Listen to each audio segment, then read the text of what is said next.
আসসালামু আলাইকুম। হ্যালো বন্ধুরা, কেমন আছেন সবাই? আশা করি সবাই ভালো আছেন। আল্লাহর রহমতে আপনাকে দোয়ায় আমিও ভালো আছি ইনশাল্লাহ।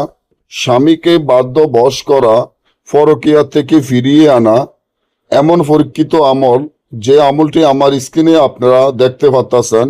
এমন যদি হয় আপনার স্বামী পরকীয়া করে, আপনাকে কোনো পাত্তা দেয় না, আপনার কোনো কথাবার্তা শুনতে পারে না, আপনাকে দেখলে সবসময় খারাপ আচরণ ব্যবহার করে, আপনি চান আপনার স্বামীকে সারা জীবনের জন্য বাধ্য বশ করার জন্য, তাহলে এখনই আমার এই চ্যানেলটি সাবস্ক্রাইব করেন, লাইক করেন, আপনাদের বন্ধুদের সাথে ফেসবুকে শেয়ার করবেন। এই ধরনের ভিডিওগুলো আমরা নিয়মিত দিয়ে থাকি।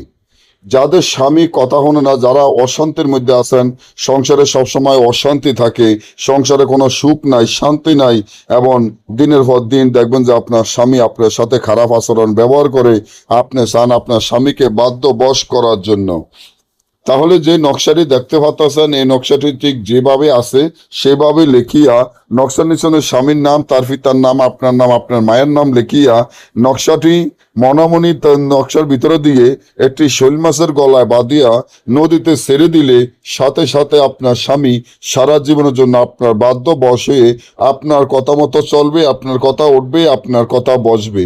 আর যদি না বোঝেন বা আমাদের থেকে এই কাজগুলো গ্যারান্টি সহকারে করে আনিতে চান, স্ক্রিনে দেওয়া নম্বরে যোগাযোগ করবেন। সকলে ভালো থাকবেন। আল্লাহ হাফিজ।